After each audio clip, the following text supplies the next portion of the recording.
ক্রিকেটের সুযোগ হাতছাড়া মানেই ম্যাচ হাতছাড়া। বাংলাদেশের বিপক্ষে পাকিস্তানের ম্যাচে দেখা গেল একেবারে স্কুল ক্রিকেটের মতো দৃশ্য। দুই ব্যাটার একই প্রান্তে দাঁড়িয়ে, অথচ নিশ্চিত রান আউট মিস করল বাংলাদেশ। শুধু তাই নয়, এরপর আবারও এমন ভুলের পুনরাবৃত্তি। একদিনে দুইবারের এমন ব্লান্ডার কেবলই হাস্যকর নয়, বরং ভয়ঙ্কর ক্ষতির কারণ হয়ে দাঁড়ালো টাইগারদের জন্য। ক্রিকেটে ভুল হতেই পারে, কিন্তু এমন ভুল যা স্কুল ক্রিকেটেও সচরাচর দেখা যায় না, সেই ভুল যদি আন্তর্জাতিক মঞ্চে হয় তাহলে তা হয়ে দাঁড়ায় দৃষ্টিকটু। পাকিস্তানের বিপক্ষে বাংলাদেশের ম্যাচে এমন দৃশ্যই দেখা গেল। একই দিনে পরপর দুইবার রানআউটের সহজ সুযোগ হাতছাড়া করে টাইগাররা প্রমাণ করেছে গেম অ্যাওয়ারনেসে এখনও বড় ঘাটতি রয়ে গেছে। ঘটনার শুরু পাকিস্তানের ইনিংসে। তখন ক্রিজে ছিলেন মোহাম্মদ হারিস ও মোহাম্মদ নামাজ। তানজিম হাসান সাকিবের করা এক বল ডিপ স্কোয়ার লেগে ঠেলে দিয়েছিলেন নামাজ। দ্বিতীয় রানের জন্য দৌড় শুরু করেন তিনি, কিন্তু তার সঙ্গী হারিস তখনও দাঁড়িয়ে ব্যাটিং প্রান্তে। পরিস্থিতি এমন দাঁড়ায়, দুই ব্যাটার একই প্রান্তে।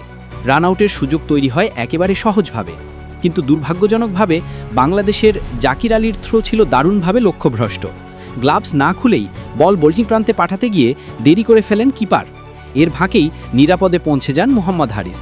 একটি নিশ্চিত রানআউটের সুযোগ এভাবে হাতছাড়া হয়ে যায়। কাণ্ডজ্ঞানহীন এই ভুলের পরও পাকিস্তানের ব্যাটসম্যানরা খুব একটা চাপে পড়েনি, বরং পরের ওভারেই মোহাম্মদ নওয়াজ বিশাল এক ছক্কা হাঁকিয়ে বাংলাদেশের হতাশা বাড়িয়ে দেন। শুধু তাই নয়, সেই সময় পাকিস্তানকে প্রয়োজনীয় রানের রসদও যোগান দেন তিনি। কিন্তু বাংলাদেশের বিপদ তখনও শেষ হয়নি। রান চেজে নামা টাইগাররা নিজেদের ব্যাটিংয়ের শুরুতেই অদ্ভুত এক ভুল করে বসে। সাইম আইয়ুবের হাতে একটি সহজ থ্রো গিয়েছিল বোলিং প্রান্তে। অপর প্রান্তে ছিলেন মোহাম্মদ সাইফ, যিনি তখন অর্ধেক পিচ পার হয়ে গিয়েছিলেন। হাতে বল থাকা সত্ত্বেও পাকিস্তানের 3 ফিল্ডার মিলে তাকে আউট করতে ব্যর্থ হন। এই ঘটনাটিও হাস্যকর হয়ে ওঠে। তবে পাকিস্তানের ক্ষতি কাটিয়ে উঠলেও বাংলাদেশ পেরে ওঠেনি, কারণ সেই একই ওভারের পরের বলেই দায়িত্বজ্ঞানহীন শট খেলেন তাওহিদ হৃদয়। তিনি সাইম আইয়ুবের হাতে ধরা পড়েন।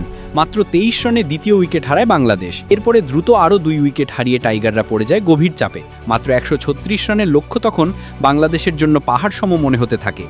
পাকিস্তান তাদের ব্যাটিংয়ে রানআউটের সহজ সুযোগ নষ্ট করলেও পরবর্তীতে ম্যাচ ঘুরে দাঁড়াতে পেরেছিল।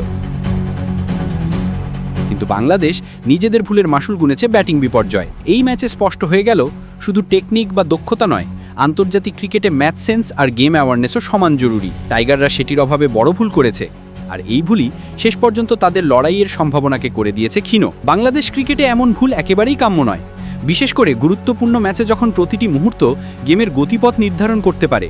সমর্থকরা তাই প্রশ্ন তুলছেন, টাইগাররা কবে শিখবে বড় মঞ্চে চাপ সামলে সঠিক সিদ্ধান্ত নিতে?